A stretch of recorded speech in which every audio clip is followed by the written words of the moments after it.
അച്ഛൻ ഇങ്ങനെ ചെയ്ത്? മോളെ, അവരിവിടെ ജോലിക്ക് കൊണ്ട് നിർത്തിയാല് അച്ഛൻ അവരുടെ കാര്യം പറയാറുന്നില്ലേ? മോളെ, വയസ്സായ ആൾക്കാരെ ജോലിക്ക് വേണ്ടെന്ന് പറഞ്ഞ് എന്നെ അവിടുന്ന് വേണ്ടെന്ന് വയ്ക്കാൻ തുടങ്ങിയതാ. പിന്നെ അവിടെ ഒരാൾ നിർബന്ധിച്ചപ്പോ എന്നെ വച്ചു. 3-4 ദിവസം പകരക്കാരനായി ഇവിടെ നിൽക്കണമെന്നേ പറഞ്ഞുള്ളൂ. വേറെ മാർഗമില്ലാത്തോണ്ട് അത്രയും ദിവസം മുഖം മറച്ച് ഇവിടെ നിൽക്കാന്ന് ഞാൻ വിചാരിച്ചു. അതുകൊണ്ടാ മോൾ അടുത്ത് വന്നിട്ടും ചായ തന്നിട്ടും അച്ഛനൊരു വാക്കുപോലും പറയാതിരുന്നത്. അതൊക്കെ എനിക്ക് മനസ്സിലാവുന്നുണ്ട് അച്ഛ. പക്ഷെ ഇവിടെ ആർക്കും അത് മനസ്സിലാവില്ല.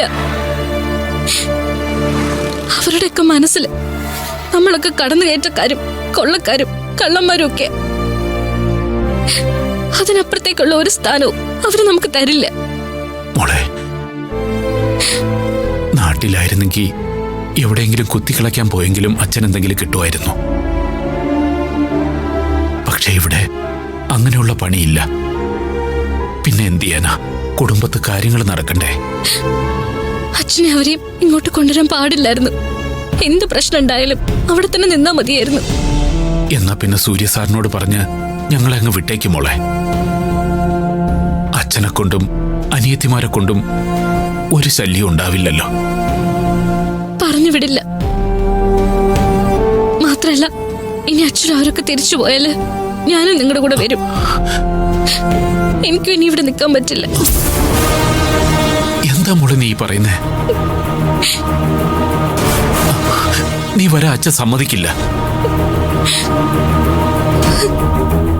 ഇവിടെ ഇപ്പോ പത്മാമ്മയുടെയും പെൺകുട്ടികളും നിന്നെ ഉപദ്രവിക്കുന്നുണ്ടെന്ന് എനിക്കറിയാം. പക്ഷേ സൂര്യ സാറിന് നിന്നെ ഇഷ്ടമല്ലേ? യതീന്ദ്ര സാറിന് നിന്നോട് നല്ല സ്നേഹമല്ലേ?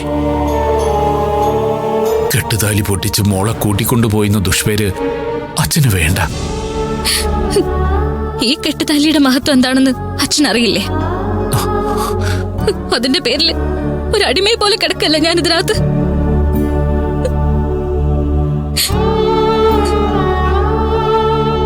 വേറെ എവിടെയെങ്കിലും ആയിരുന്നെങ്കിൽ ഞാനിങ്ങനെ തലകുനിച്ച് നിൽക്കുന്ന അച്ഛന് തോന്നുന്നുണ്ടോ? നാട്ടിൽ ഓരോ പ്രശ്നങ്ങൾ ഉണ്ടാവുമ്പോ ഞാൻ പ്രതികരിക്കുന്ന എങ്ങനെയാണെന്ന് അച്ഛൻ കണ്ടിട്ടില്ലേ? ഇത് നിത്യേന ഞാൻ തോറ്റോണ്ടിരിക്കുക അച്ഛ. എത്ര നാൾ ഇങ്ങനെ പ്രതികരിച്ച് നിൽക്കാൻ പറ്റുമെന്ന് എനിക്കറിയില്ല. മോളെ എങ്ങനെയെങ്കിലും സഹിച്ചേ പറ്റൂ. അച്ഛനെ കൊണ്ട് വേറെ ഗതിയൊന്നും ഇല്ലാത്തോണ്ട് അച്ഛൻ കാല് പിടിച്ച് നിന്നോട് പറയുക, താഴെയുള്ള പിള്ളേരുടെ കാര്യം ആലോചിക്കണം. അവർക്കൊരു ഗതി കിട്ടുന്നത് വരെ എന്റെ മോള് പിടിച്ചു നിൽക്കണം.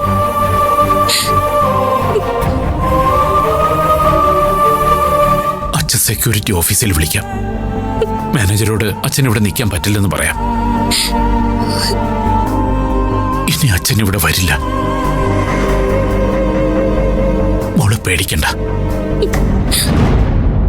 മോക്കൊരു നാണക്കേടായിട്ട് അച്ഛൻ ഗേറ്റിലുണ്ടാവില്ല. അച്ഛൻ എന്ത് ജോലി ചെയ്യുന്നതിലും എനിക്ക് നാണക്കേടൊന്നുമില്ല. അച്ഛന്റെ കൂടെ ഞാൻ പാടത്ത് വന്നിട്ടില്ലേ? തൊഴുത്തിൽ ചാണകം വരാൻ നിന്നിട്ടില്ലേ? എപ്പോഴാ അച്ഛന്റെ ജോലിയെ കുറിച്ച് ഞാൻ നാണക്കേട് പറഞ്ഞിട്ടുള്ളത്?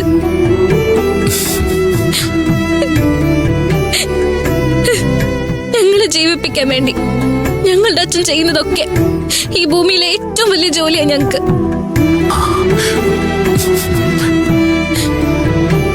ഈ വീടിന് കാവല് കിടക്കണ്ടെന്ന് അച്ഛനോട് ഞാൻ പറയുന്നത് ഇവിടെ ഉള്ളവര് അച്ഛനെ ആക്ഷേപിക്കുന്നത് കാണാതിരിക്കാൻ വേണ്ടിയാ.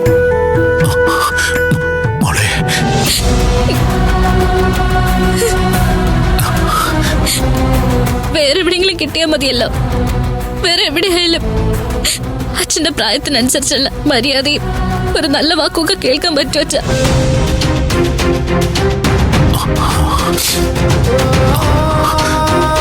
അച്ഛനിപ്പോ തന്നെ ഓഫീസറെ വിളിക്കാം. ജോലി സ്ഥലം ഒന്ന് മാറ്റിത്തരാൻ പറയാം. ഇല്ലെങ്കിൽ അച്ഛന് ഈ പണി വേണ്ടെന്ന് പറയാം. അല്ലാതെ പറ്റില്ല.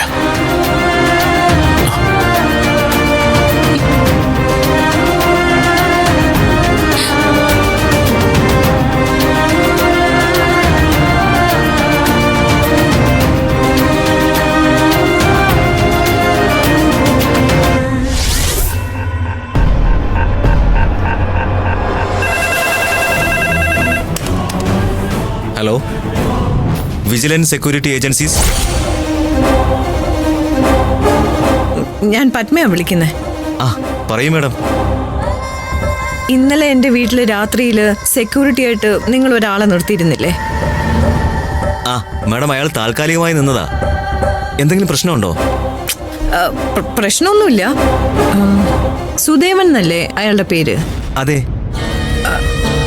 ആ, ഇനി മുതൽ ഇവിടുത്തെ സെക്യൂരിറ്റിക്ക് അയാളെ തന്നെ നിർത്തിയാൽ മതി. അത് പറയാനാണ് ഞാൻ വിളിച്ചേ. ആ സന്തോഷം. അല്ല, അയാൾ നല്ല ആത്മാർത്ഥതയുള്ള ആളായിരുന്നു. മാത്രമല്ല, ഇനിയിപ്പോൾ ഡേ ഡ്യൂട്ടിക്ക് വേറെ ആളെ വിടണ്ട. അതുകൂടി അയാളോട് ചെയ്യാൻ പറയൂ. ആ മാഡം, ഡേ ഡ്യൂട്ടിയും നൈറ്റ് ഡ്യൂട്ടിയും ഒന്നിച്ച് ചെയ്യാറില്ല. ഇന്നൊരു ദിവസം ഡേ ഡ്യൂട്ടിയും കൂടെ ചെയ്യാൻ പറയൂ. എന്നിട്ട് നാളെ വേണമെങ്കിൽ അയാൾ ലീവ് എടുത്തോട്ടെ. ആ ഓക്കെ, ശരി മാഡം, ഞാൻ അയാളെ വിളിച്ച് സംസാരിക്കാം. അല്ല, ഇവിടെ കാര്യമായിട്ട് ജോലിയൊന്നുമില്ല. അയാൾക്ക് നല്ല രീതിയിൽ റെസ്റ്റ് കിട്ടും. പിന്നെ ഫുഡോ മറ്റെന്തെങ്കിലും വേണമെങ്കിൽ ഞങ്ങൾ നോക്കിക്കോളാം. You don't worry about that. ഞങ്ങളുടെ സ്റ്റാഫിനെ കുറിച്ച് മാഡത്തിനെ പോലുള്ളവർ നല്ല അഭിപ്രായം പറയുമ്പോൾ അത് ഞങ്ങളുടെ ഏജൻസിക്കുള്ള ബഹുമതിയല്ലേ മാഡം? ഞാൻ ഇപ്പം തന്നെ വിളിച്ച് പറയാം. Thank you madam. ആ ശരി. മമ്മി എന്ത് പണി കാണിച്ചേ? മമ്മി അയാൾക്ക് എന്ത് പണി കൊടുക്കുമെന്ന് അറിയാൻ വേണ്ടി ഓടി വന്നതാ ഞങ്ങള്. അല്ല ആന്റി, അവസാനം ആന്റിയും കൂറുമാറിയോ? അളിയന്റെ മനസ്സിൽ ഇടം പിടിക്കാൻ സുദേവനെ പോലും അംഗീകരിക്കുന്നതാണ് നല്ലതെന്ന് തോന്നിയോ? എന്താ മമ്മി ഇത്? ഞങ്ങൾക്ക് മമ്മിയെ മനസ്സിലാവുന്നില്ലല്ലോ. എനിക്ക് വേണമെങ്കിലേ അയാളെ എന്നേക്കുമായിട്ട് പറഞ്ഞു വിടാം. ഇവിടുന്ന് മാത്രമല്ല, വേണമെങ്കിൽ ആ സെക്യൂരിറ്റി ഏജൻസി നിന്ന്. പക്ഷെ അതുകൊണ്ട് എന്താ ഗുണം? അയാൾ വേറെ എവിടെയെങ്കിലും ജോലിക്ക് പോവും. അവിടെ നിന്ന് ശമ്പളവും വാങ്ങി സുഖമായിട്ട് വീട്ടിൽ വന്ന് കിടന്നുറങ്ങും.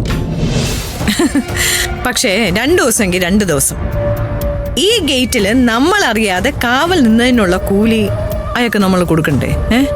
വേണ്ടേ? വേറെ എവിടെയെങ്കിലും നിന്ന് ജോലി ചെയ്ത് നാണം കെട്ടാ നന്ദിനിയുടെ മനസ്സ് നീറോ? ഇല്ലല്ലോ.